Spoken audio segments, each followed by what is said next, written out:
Hello các bạn, chào mừng các bạn quay trở lại với nội dung tiếp theo của mình.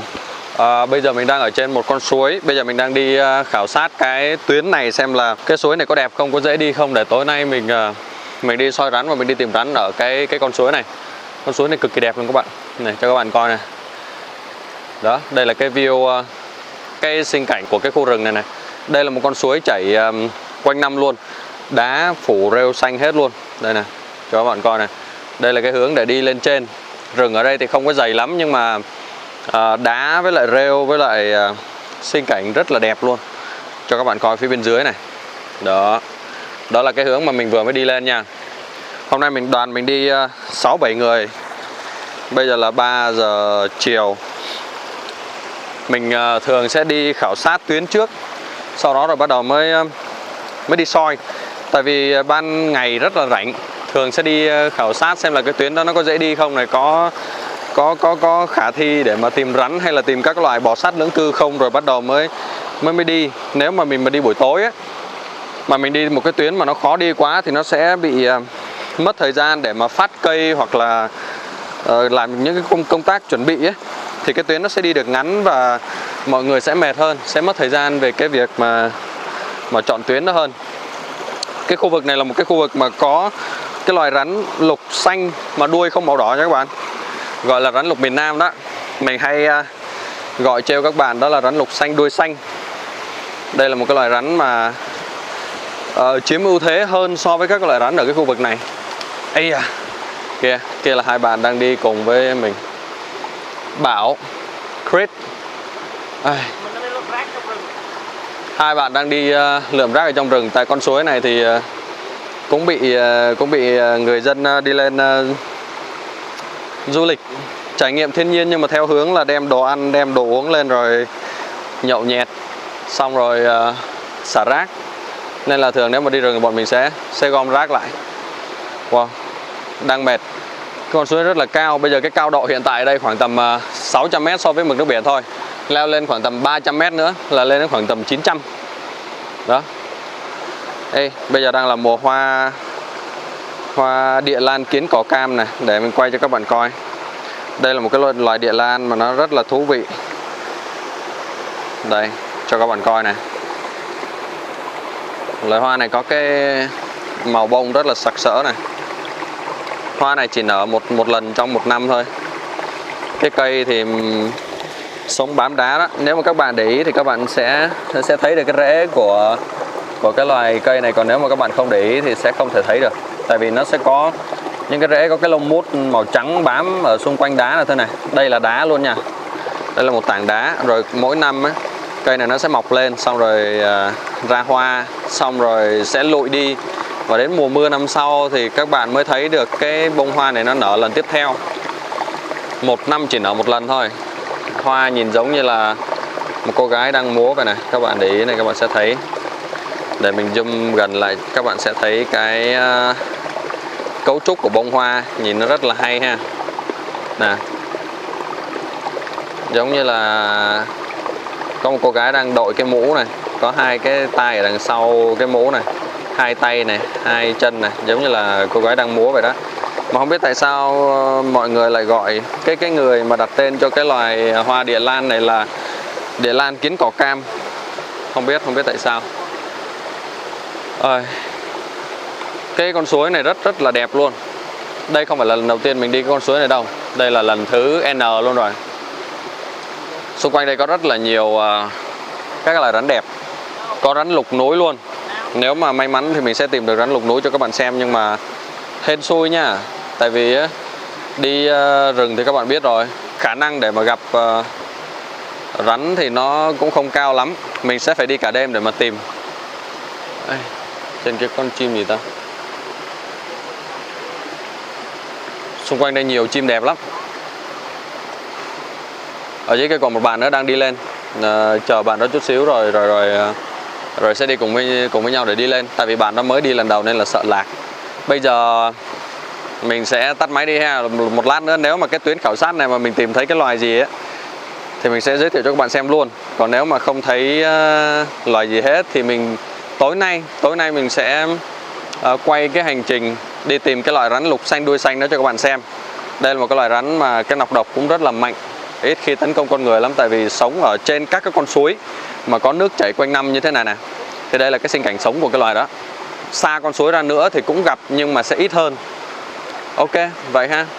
Tạm biệt các bạn, hẹn gặp lại các bạn nếu mà mình gặp các cái loài động vật khác mình sẽ quay cho các bạn xem. Còn bây giờ thì mình sẽ phải cất máy để leo đã, nếu không nó sẽ bị dễ bị rơi máy đó. Ok, vậy ha, bye bye. Ok mọi người, mình vừa mới đi hết con suối này luôn rồi, lên đến đoạn đỉnh kia thì không đi được nữa, tại vì có một cái cây ngang, cây đổ ngang ra to lắm, không thể nào mà chặt, với lại không thể nào mà len lỏi để đi lên trên tiếp được. Vậy nên là bây giờ mình sẽ đi xuống để nấu ăn tối. Sau đó thì sẽ đi cái tuyến này. Tối nay mình hy vọng sẽ tìm được các cái loài rắn đẹp ở cái khu suối này. Khu suối này có rất là nhiều loài rắn đặc biệt luôn. Bật mí cho các bạn là có một cái loài rắn tuyệt đẹp, đó là rắn tre đỏ, hay còn gọi là rắn red bamboo. Thì đó là một cái loài rắn nước nhưng mà nó có một cái màu rất là đỏ luôn. Rồi có các cái sọc đen ở trên cơ thể giống như là đốt của những cây tre vậy đó. Để mình để một số các cái hình ảnh minh họa vào cho các bạn xem cái loài rắn đó ha. Nếu mà may mắn thì sẽ tìm thấy, nhưng mà một năm mình chỉ tìm thấy cái loài đó 1-2 lần thôi.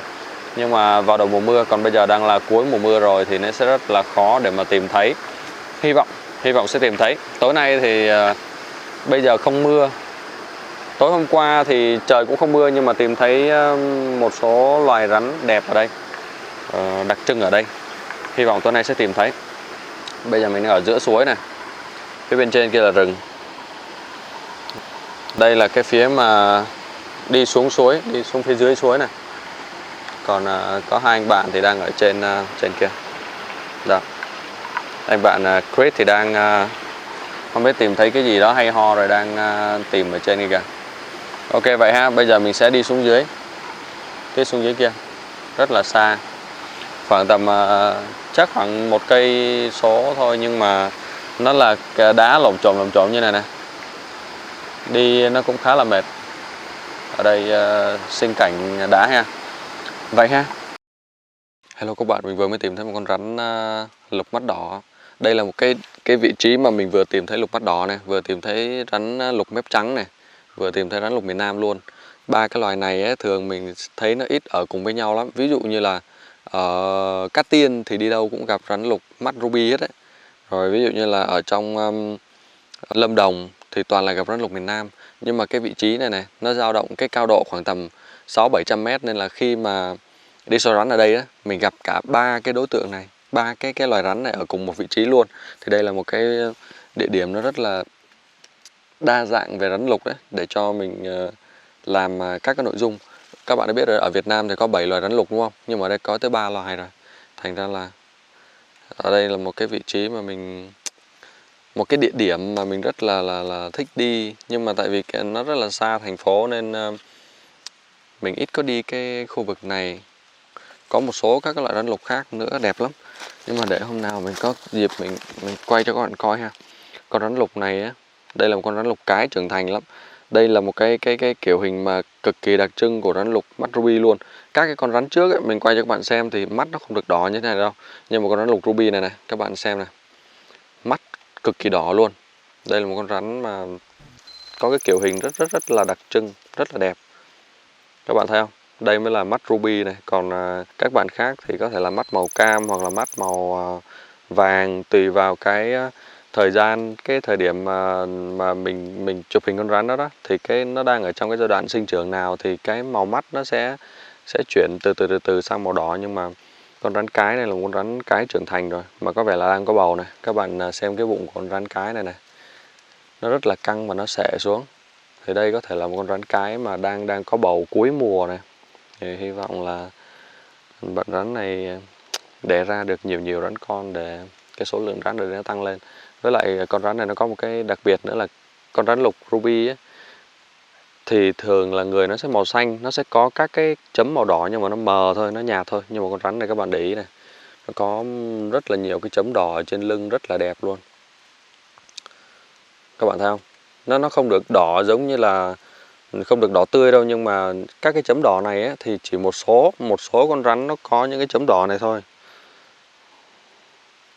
Đây là lần thứ hai mình nhìn thấy một con rắn lục ruby mà nó có các cái chấm đỏ trên cơ thể như thế này nè. Trước đây thì mình gặp một con ở khu bảo tồn Đồng Nai, nhưng mà cái cá thể đấy thì nó không to như thế này, nhưng mà nó cũng có cái kiểu hình mà trên cơ thể nó có các cái chấm như thế này rồi, nó rất là đẹp. Các bạn thấy không, con rắn này nó rất là bình tĩnh luôn này, nó không có táp sáng, đẹp cực kỳ. Để mình quay cái tư thế này lại cho các bạn coi này. Ở trong tự nhiên thì con rắn nó sẽ nằm ở trong tư thế này này, đẹp các bạn ha. Trời bây giờ đang mưa lâm râm rồi. Sáng hôm nay thì tối hôm qua đi tới 3-4 giờ sáng ở trên cái con suối mà mình đi khảo sát cho các bạn xem đó, thì con suối đó hôm qua tìm thấy có một bạn rắn thôi. Suối đó rất là đẹp, bình thường mình đi suối đấy thì mình không tìm thấy rắn, nhưng mà tối hôm qua không biết làm sao cái điều kiện nó không có thuận lợi để mà tìm rắn, nên tìm thấy có một bạn à. Sau đó rồi đi xuống dưới thì có tìm thấy một vài bạn rắn khác, nhưng mà cùng loại nên là mình không có ghi hình lại cho các bạn xem. Vậy ha, để không lãng phí thời gian nữa thì bây giờ mình sẽ đi quay tiếp, đi tìm các loài rắn khác. Chắc là cái bạn này thì các bạn xem các nội dung trước thì các bạn biết rồi, nhưng mà mình chỉ cho các bạn xem cái kiểu hình cũng là cái loài rắn đấy, nhưng mà ở một cái khu vực khác thì nó khác những cái con rắn mà các bạn xem ở các cái nội dung trước như thế nào. Ok vậy ha, đi tiếp ha. Để mình thả các bạn rắn này đi. Cây này là cây mây à? Ấy à, bạn rắn này đẹp quá.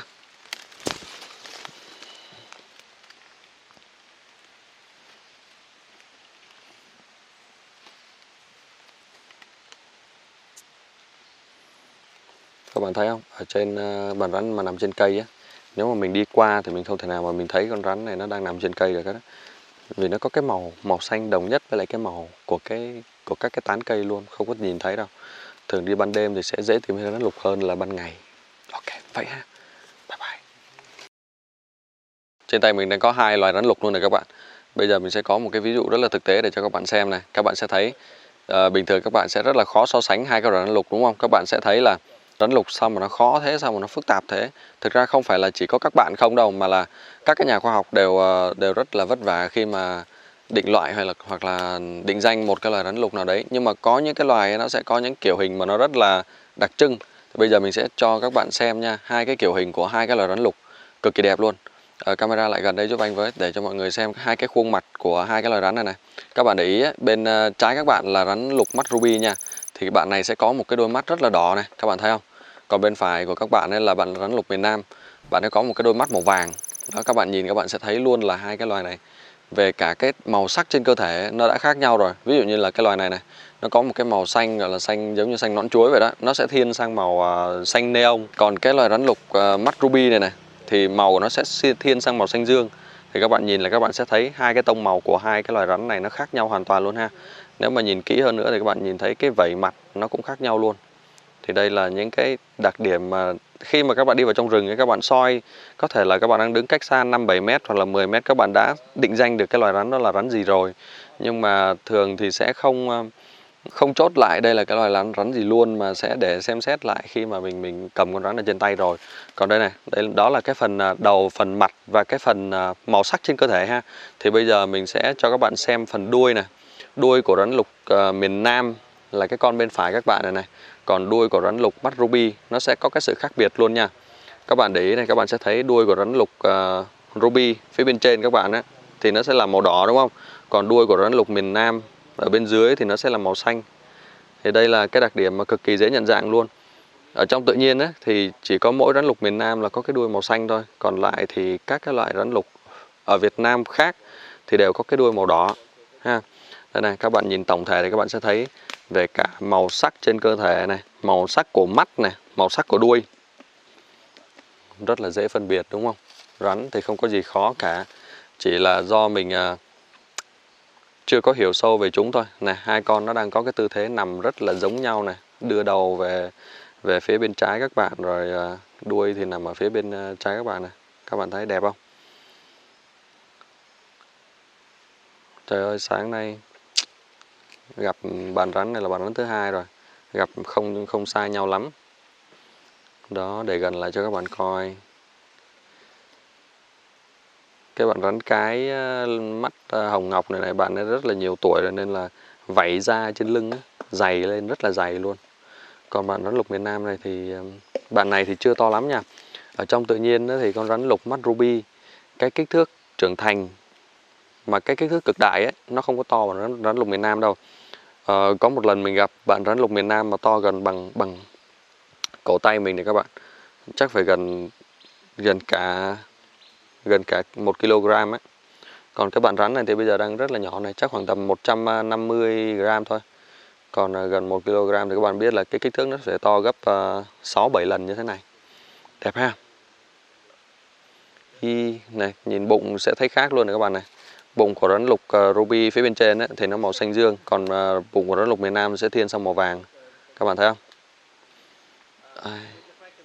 Ok vậy ha, đi tìm các loài rắn khác đi.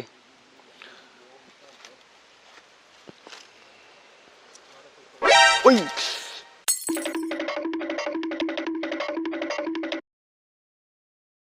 Trời ơi, sao tự nhiên nãy giờ nó bình tĩnh, bây giờ nó phi ghê vậy? Giật cả mình. Hello các bạn, ở đây có một bạn rắn lục đuôi đỏ. Lúc nãy các bạn vừa mới xem 2 bạn rắn lục mà mình giới thiệu rồi đúng không? Đây là một con suối cực kỳ đẹp luôn. Đêm hôm qua mình đi ở con suối này gặp mấy bạn rắn ta? 2 bạn rắn lục miền Nam cộng với bạn rắn gì ấy mình quên rồi.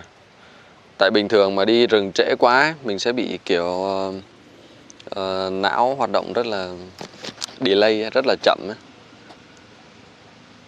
Thường các bạn thử làm việc gì mà mệt mà làm tới 3-4 giờ sáng xem các bạn sẽ bị nhanh quên ấy. Ở đây có bạn rắn lục đuôi đỏ này. Đây là một cái con suối mà chạy lên kia khoảng tầm 2 cây số. Cái sinh cảnh sống ở đây là cái sinh cảnh sống của cái con thằn lằn tai đó các bạn. Để mình lát nữa mình coi có bạn thằn lằn tai nào không mình quay cho các bạn coi. Rất là đẹp luôn. Đây là một bạn rắn lục đuôi đỏ này. Để mình quay gần lại cho các bạn xem. Bạn này thì không to lắm đúng không? Còn rắn lục đuôi đỏ thì chắc xem các cái nội dung trước thì các bạn đã rất là quen với cái loài rắn này rồi, nên là mình sẽ nói sơ qua thôi rồi mình sẽ đi tìm các loài rắn khác để quay cho các bạn xem. Tại vì là cái buổi sáng hôm nay này mưa nó phùn nên là mình gặp rất là nhiều rắn, và nói chung cái khu vực này nó cũng chưa bị tác động bởi con người nhiều nên là rắn nó cũng nhiều nữa, thành ra là rất là dễ tìm. Ê, các bạn coi này, cái bụng của con rắn lục mép trắng này á, nó màu vàng nè. 2 cái đại diện lúc nãy mà mình giới thiệu cho các bạn xem đó thì một con là cái bụng màu xanh dương đúng không? Một con thì cái bụng màu xanh nõn chuối đúng không? Còn cái bạn này này có một cái bụng màu rất là vàng luôn. Khi mà đi soi ban đêm ấy, các bạn mà soi từ bên dưới mà soi một cái góc hơi chéo lên ấy, các bạn sẽ nhìn thấy cái bụng trước, thì nhìn cái bụng mình cũng có thể biết được là cái loài rắn đó là cái loài rắn gì rồi. Nó cũng không khó lắm. Bạn này thì đang nhỏ thôi. Bạn này chắc là rắn lục của mùa năm nay này.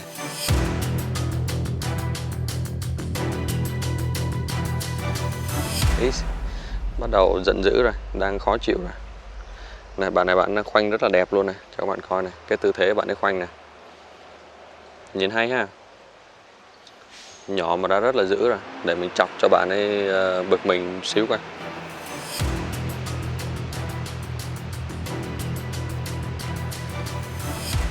Các bạn nhớ mấy lần trước mà mình nói là để mà triệu hồi sự giận dữ của một con rắn độc thì mình làm gì đúng không?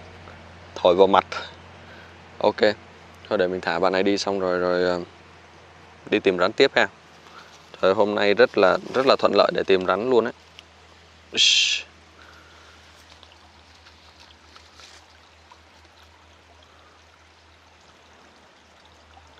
Thường thì khi mà tìm thấy rắn ở đâu ấy, thì mình sẽ quay phim chụp hình xong rồi mình thả cái bạn rắn ở cái vị trí đó luôn. Vì rắn nó sẽ ghi nhớ những cái cục đá, những cái cây ở cái khu vực nó sống để mà biết là cái thức ăn của nó nằm ở chỗ nào.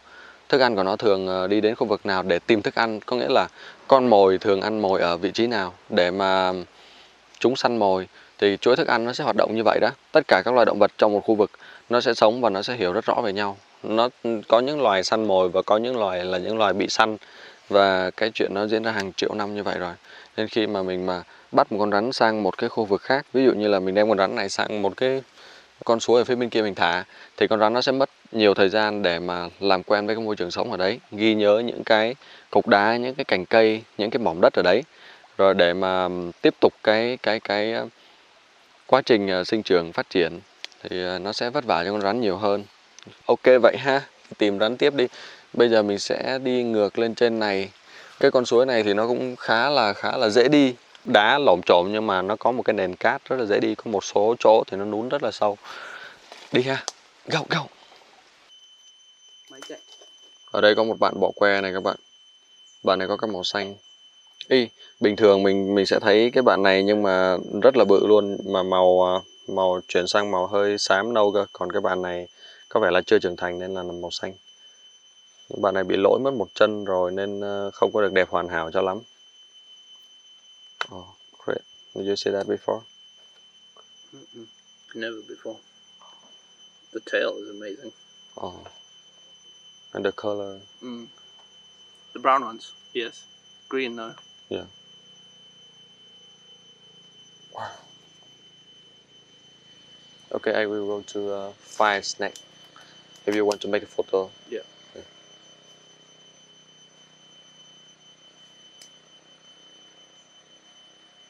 Okay, see you. Cool. Enjoy. Okay. Good Bye. luck. Thank you. Ở đây có một bạn rắn kiếm đây các bạn. Nhưng mà bạn rắn kiếm này thì rất là dữ.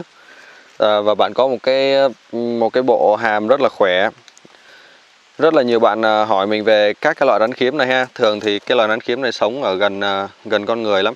Và bạn ấy có cái thức ăn chuyên biệt là các cái loại trứng. Vì vậy nên là khi mà rắn kiếm mà chui vào trong nhà đó thì các bạn hay đập chết, xong rồi các bạn banh cái miệng ra để các bạn thấy có hai cái răng nanh. Nhưng mà thực ra đây không phải là hai cái răng nanh nha, mà cái loài rắn này cái cấu trúc răng đặc biệt của chúng ấy, sẽ có hai cái răng rất là to để mà cắn vỡ cái vỏ trứng ra. Vì vậy nên là khi mà các bạn banh cái răng hàm ra, hai cái răng lớn đó là nằm ở cuối hàm chứ không phải nằm ở trước hàm, nên đó không phải là răng nanh nha. Chỉ có rắn hoa cỏ cổ đỏ, tức là rắn sái cổ đỏ thì có hai cái răng nanh nằm ở phía cuối hàm. Còn cái loài rắn này có hai cái răng nanh ở cuối hàm rất là lớn nhưng mà không phải là răng nanh. Đó là răng chuyên biệt để phá vỡ vỏ trứng. Một số bạn thì sẽ thấy được cái khoảnh khắc cái loài rắn này vừa mới ngoạm vỡ quả trứng và đang hút trứng ở trong quả trứng. Thì cái khoảnh khắc đó nó cũng vui lắm. Thường thì cái loài rắn này á, các bạn hỏi thì mình trả lời là rắn kiếm thôi. Nhưng mà khi các bạn tra Google để lấy thêm thông tin á, thì các bạn sẽ thấy rất là nhiều cái loài rắn kiếm khác nhau. Các bạn biết tại sao? Tại vì rắn kiếm là cái tên gọi của một chi thôi. Còn trong cái chi đó có rất là nhiều loài, có tới mười mấy hay là 20 mấy loài mình không nhớ. Vì cái gia đình nhà kiếm này rất là đa dạng và rất là phức tạp, nên không thể nào mà nói chính xác tên của một con kiếm qua hình ảnh được. Thường thì sẽ phải xem kỹ về kiểu hình, về màu sắc, rồi xem về vảy và đọc tên con rắn kiếm đó là rắn gì ha, chứ không thể nào mà nhìn sơ qua hoặc là một cái tấm hình mà có chất lượng hình không được tốt lắm để mà đọc tên của con rắn kiếm thì nó rất là khó cho các cái nhà khoa học và khó cho những ai mà đang giúp đỡ các bạn đó. Thì các bạn này cắn rất là ghê luôn, nên là mình phải dùng cái găng tay này. Các cái vết thương do rắn kiếm gây ra ấy, nó làm cho da của các bạn bị rách giống như là bị dao lam cắt vậy đó. Tại vì răng rất là khỏe. Và khi mà các bạn dùng cái biện pháp cưỡng chế, có nghĩa là các bạn đè đầu rắn kiếm ra để mà cầm ấy, thì rắn kiếm vẫn cắn các bạn được. Vì hai cái răng hàm to ở đằng sau đó rất là to, nên có thể ngoạm sang trái, ngoạm sang phải nữa thì vẫn làm các bạn bị thương được. Thì cái việc mà cưỡng chế một con rắn kiếm đó nó rất là nguy hiểm ha. Mặc dù nó không có độc nhưng mà nó làm cái vết thương các bạn rách rất là rộng, rất là sâu và máu me thè le ra. Ok, thôi mình thả bạn rắn kiếm đi đây. Hôm nay gặp quá trời rắn luôn. Bây giờ mình đang đi một cái tuyến mà suối nằm song song với đường luôn, nên là xe máy chạy nó hơi ồn ha. Ok, tạm biệt các bạn và hẹn gặp lại các bạn trong các nội dung tiếp theo. Ok, tạm biệt các bạn. Ok, tạm biệt các bạn, đi tìm rắn tiếp ha. Ở đây có một bạn rắn ăn sen đây các bạn. Rắn ăn sen thì mình cũng thường quay cho các bạn xem đúng không? Nhưng mà cái loài rắn ăn sen này khác. Tên tiếng Việt thì hôm trước các cái loài rắn ăn sen mà mình quay trong khu bảo tồn đó, thì nó là rắn ăn sen gọi là rắn hổ mây gờ. Còn cái loài rắn này thì người ta gọi nó là rắn hổ mây ngọc. Chắc là hổ mây ngọc vì nó có các cái chấm đen dọc cơ thể này. Thì người ta dùng một số các cái đặc điểm điển hình ở trên cơ thể, hoặc là trên vảy, hoặc là trên mặt, hoặc là bất kỳ một cái chi tiết gì mà